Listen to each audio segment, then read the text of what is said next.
Let me tell you something, and you might not believe it at first, but kindness, real kindness, the kind that sneaks up on you and slaps you awake, can start a fire no storm can put out. The night I met the Caldwell twins, I thought I was just serving soup, but what actually happened?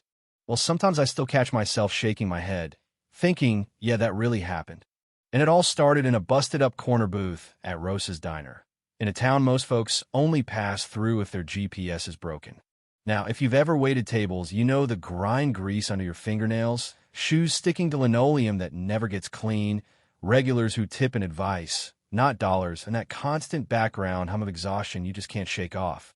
That was my life, and for the most part, I kept my head down, moving between tables like a ghost.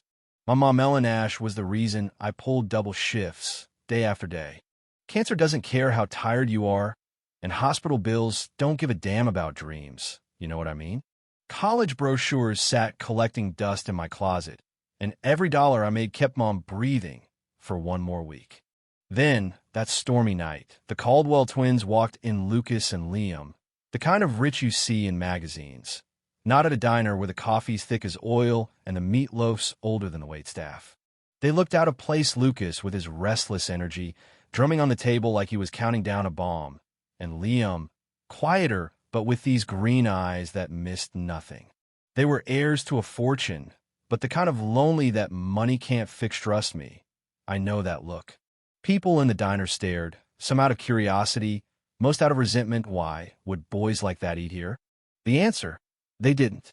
They rejected everything we put in front of them, Hank's meatloaf, Carla's pie, even Jen's coffee, which honestly, I can't blame them for that one. Hank, my manager, grumbled about spoiled rich kids, while the other waitresses left the twins alone. But me? I saw something in their faces, something raw, tired, almost invisible. Maybe I recognized it from my own reflection, those nights when hope felt like a joke. So, I did something stupid, or maybe just stubborn. I brought them a bowl of my mom's chicken noodle soup, nothing fancy, just carrots, noodles, a bit of time, the kind of food that hugs you when you need it most. I set it down with a quiet, "If you're hungry, this is all I've got." Lucas looked up, stopped drumming, and Liam pulled the bowl close, his voice low. "Thanks." They ate in silence, and I should have walked away, but instead, I hovered, drawn in by the weird energy at that table. Liam broke the ice. "Did you make this?" And I said, "Yeah, just soup, my mom's recipe." Lucas shook his head. "It's honest." Most things aren't. That word, honest, just kind of hung there, and suddenly it was like a dam broke. We talked about soup, the diner life. Lucas said they were running from everything fake. Parties, deals, people who only saw the Caldwell name. We just wanted something real, he said, his voice flat but full of some pain I could feel in my bones. Liam told me, no one ever talks to us like this. Not unless they want something. And maybe I should have kept my story to myself, but spilled out about Mom, the hospital, the dreams on hold. No pity, just truth. And for a few hours, it felt like 3 lost people finally seen. By the time Hank flickered the lights for closing, the storm had faded, but something bigger had changed.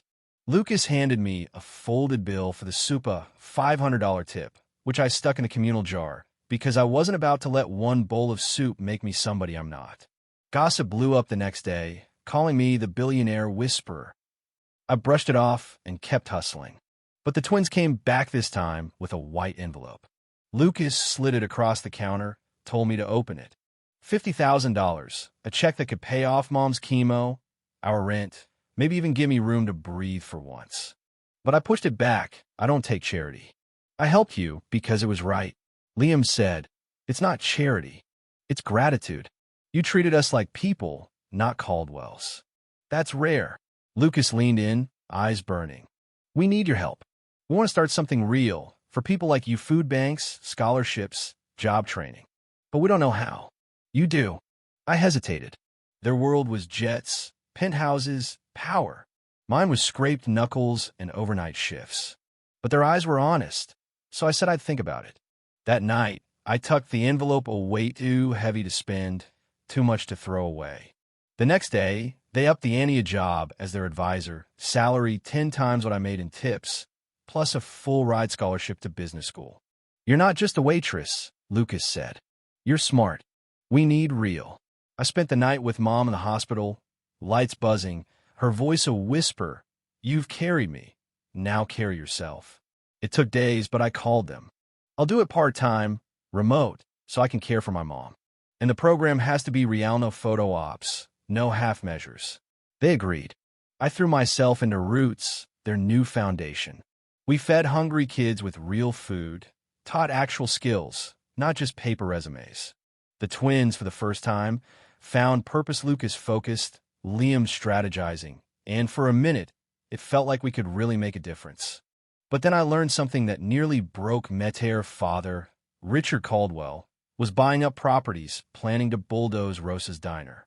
My home, my anchor, where everything good and bad had happened, about to be turned into another strip mall. I confronted the twins in their glass and chrome office. Did you know your dad is crushing the diner? Lucas's face went pale. Not Rosa's, but yeah, he does that. He's our dad. It's complicated. My anger boiled over. That diner is everything. I trusted you. They looked crushed, but promised, we'll fix it. It all blew up at a black-tie gala, feeling like a fraud in a borrowed dress, heart pounding as the twins took the stage. Lucas announced, we're leaving the Caldwell empire. We're building something new because someone taught us what integrity means.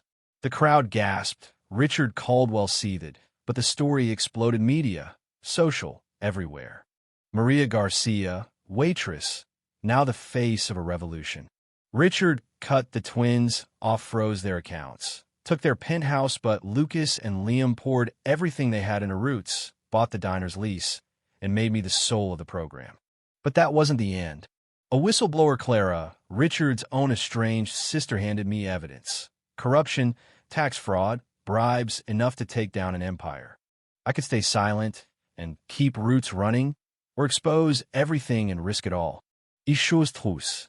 I sent the files to a reporter. Richard's empire collapsed, the world watching as justice finally caught up. The last twist? Clara joined Roots, helping us shield small businesses from sharks like her brother. The diner became more than a local hang good, it was a symbol. 2 years later, with Roots spread to 30 cities, food banks feeding thousands, scholarships launching dreams, the diner's neon sign lit up the night, steady and bright. And me? I never left Rosa's. I still pour coffee on weekends, tell stories, and watch my mom, finally healthy, volunteer at Roots. Lucas and Liam? They're family now. Proof that money means nothing compared to integrity. My story isn't about a bowl of soup, it's about the fire one act of kindness can start. So let me ask you, what would you have done? Would you risk it all for what's right? Or play it safe and stay silent? Tell me what you think in the comments, because I know one thing for sure. Kindness isn't weakness. Sometimes it's the spark that changes everything.